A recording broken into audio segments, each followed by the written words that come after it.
Well, again, we're here with another offering from Stone. We're going to keep going through these. The Self-Righteous, hopefully, and the Arrogant Bastard, if I haven't reviewed them already.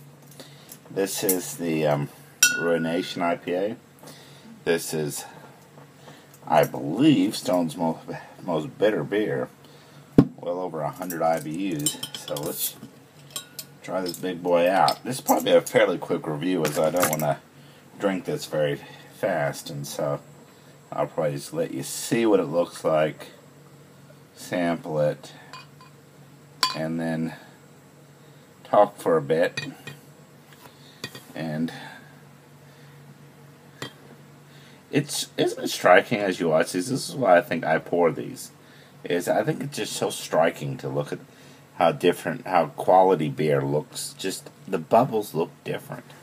I mean, it's like you get this mass of very tiny bubbles in it. And so let's show it to you close up. Here you go. Look at that. An attractive looking. There's the Budweiser label. Isn't that attractive? No, it's just nice. Beautiful little head. Beautiful little beer here. Let's set my camera back up. Already you're enthusiastic. This looks like what's probably going to taste, a nice orange hue to get you ready for the citrus flavor. And just a beautiful, robust head. And some people should, higher quality beer.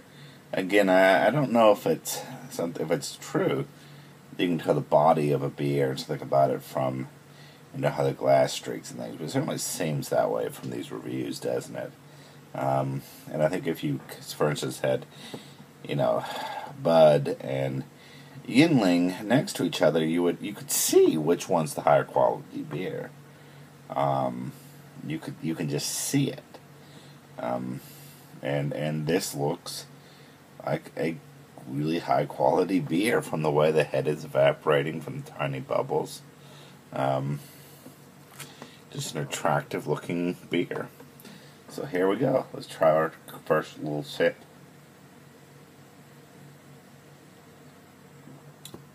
They aren't kidding on that. Ooh, man, that's delicious.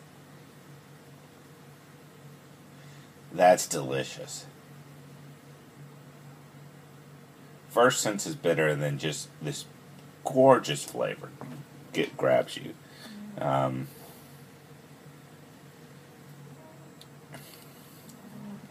I mean, this great flavor comes in behind the bitter. That is one of the best aftertastes I've had in a beer in a long time. That is delicious. Just what a great beer. What a great beer. I mean, it initially feels very bitter, but that aftertaste is so pleasant.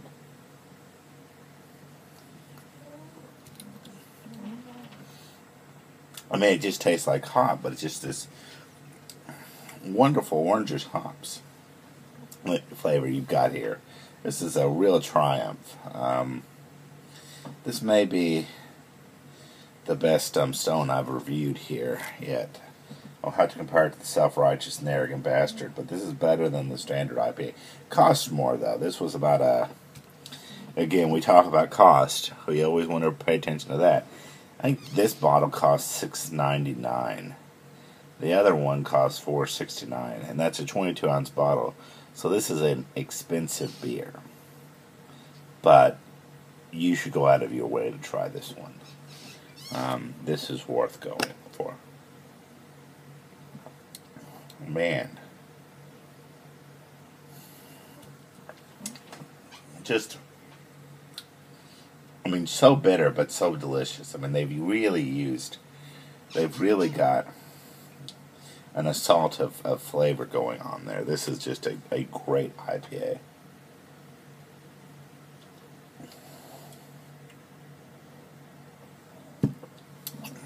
Man. I strongly recommend this one. Again, obviously this is not going to become a session beer or one you're going to drink regularly, but this might be one to treat yourself with now and again. Just a great beer.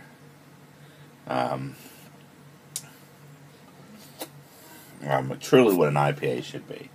Should be intense, but leave you with a pleasant burst of flavor in there somewhere. A lot of IPAs don't leave you with that pleasant burst of citrus and hops that you want. This one truly does. An exceptional achievement for the guys in Stone.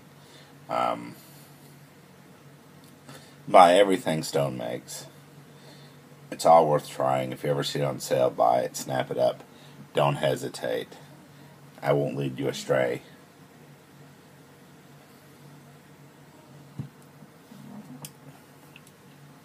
Just a delicious beer. Maybe the best, one of the best I've reviewed. Maybe the best I've reviewed. Elite here. This is as we used to say, 5 stars here. Or at least it's in that area. But again, if you think about it, it needs to be for the price. I don't know if you can get it in a 6-pack out in Cali for cheaper, but a very good beer for a very good price. That's for a very high price, I should say.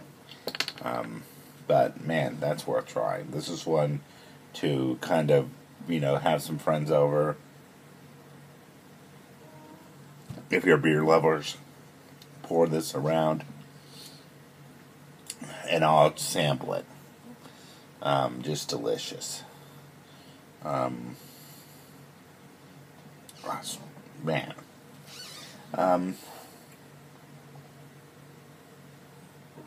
Anyway, we've got a lot of reviews coming up. Again, the long-promised dive into the $4, for a 6-pack is coming.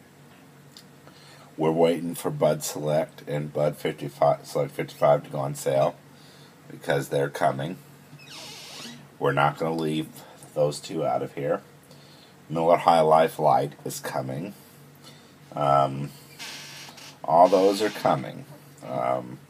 But we're going to continue to kind of alternate it between the craft brews and the macros. And I've thought, and if you want to comment, leave some feedback on this, please do.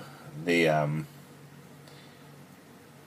question I would ask is, would a side-by-side comparison be helpful? If we looked at, would you like to see Yuengling and Bud by each other? Would you like to see, can we visually see a difference between Bud Light and Natty Light? Can we taste one? Those kind of things. Is that something you would want to see? Is kind of these side-by-side reviews. So far we've been focusing on one beer at a time, like this. Now obviously I'm probably not going to do beers like this because you just, with beers this strong, they're not great tasting beers, because they kill your palate. As this one, that's what the ruination means, is it ruins your palate. And that's true. As you sample really strong beers, your palate just warps to the point that a beer tastes completely different, and a beer you may think one tastes delicious, and then when you try it with a clear palate, you're like, that's mediocre. And another one you may think tastes disgusting, which when you try it with a clear palate, you'll be like, wow.